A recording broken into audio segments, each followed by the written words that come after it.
And today I will be reading from the collected poems of Kenneth KOCH. I'll read 4 poems, and I shall start off with one of his new addresses to Orgasms.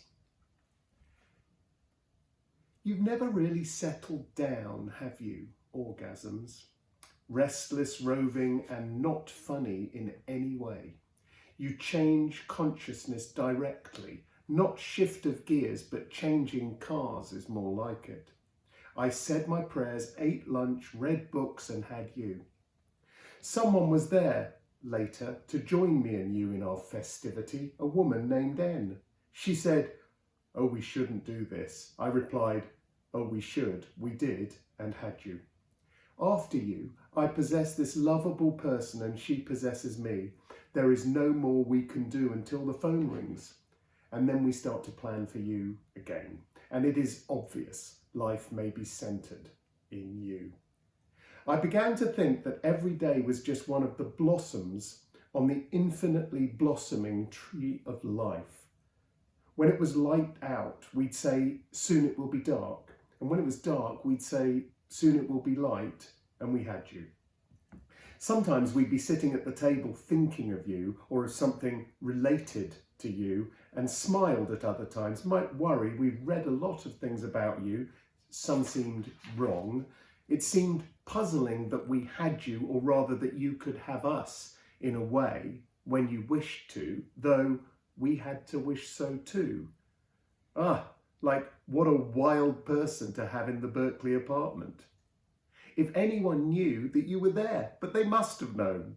You rampaged about, we tried to keep you secret. I mentioned you to no one. What would there be to say?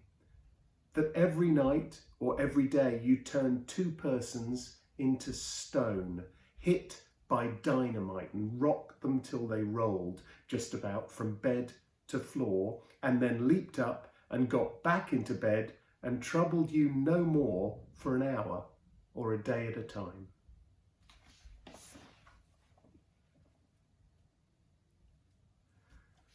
Permanently.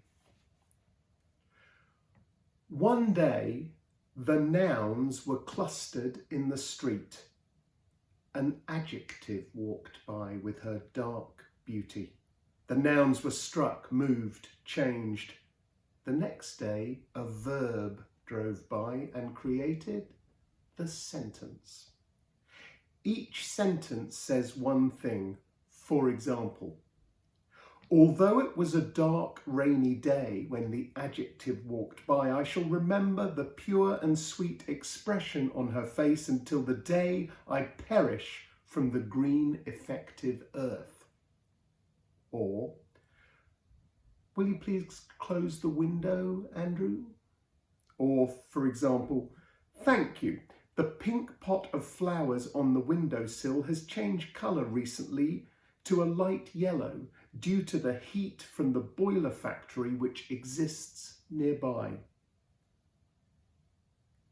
In the springtime, the sentences and the nouns lay silently on the grass. A lonely conjunction here and there would call and, but the adjective did not emerge. As the adjective is lost in the sentence, so I am lost in your eyes, ears, nose, and throat. You have enchanted me with a single kiss, which can never be undone until the destruction of language.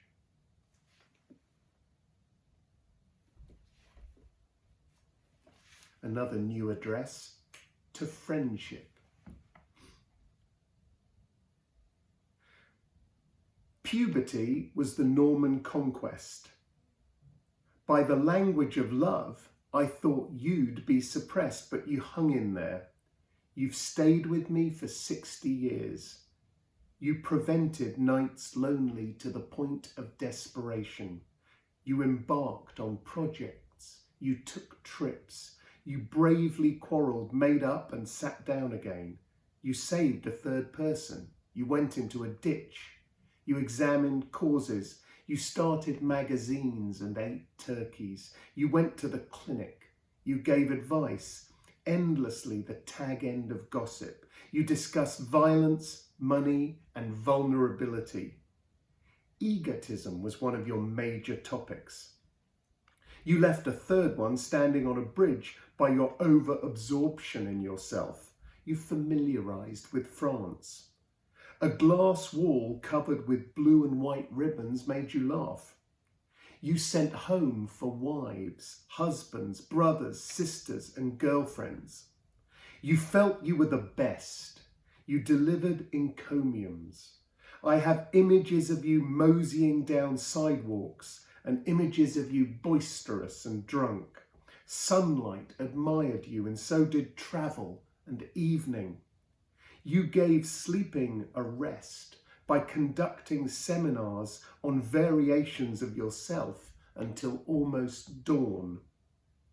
You are consoling about age and approaching extinction.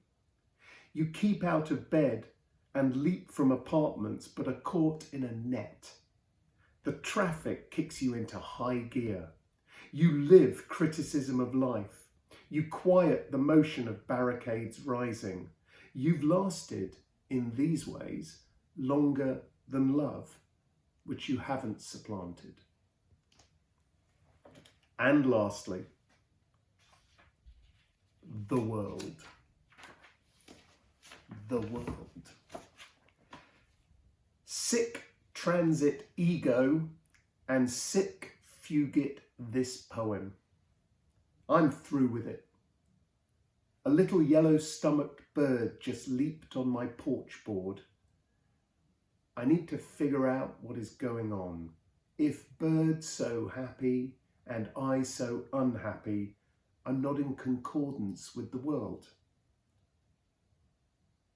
Once all contained in me and around, waterfall ahead, whirlpool ahead, rapids ahead, poetic fame ahead, dog ahead, dawn ahead, being less comic ahead, fortune ahead, misfortune ahead, old age ahead and death ahead, everything ahead, inside my heart ahead and in my brain ahead, meeting her ahead, having met you ahead, and ahead, even ahead, and within me contained. It bores and depresses me. It excites me when I finish. The day is gone. Everything's still ahead. No longer can I believe for me or a part of me. No one will be surprised. Saying I ought to see suffering is simply that, a thing for every day. Can one person cure me? Am I sick? I am unhappy, and I think I shouldn't be. Where are you gone, bird? Departed without a word, naturally. Have I won my freedom to damn myself to my enemy's exclusive company? Poetry, my enemy. Why can't you do everything? Make me young again. Give me that hand in my hand. Thank you.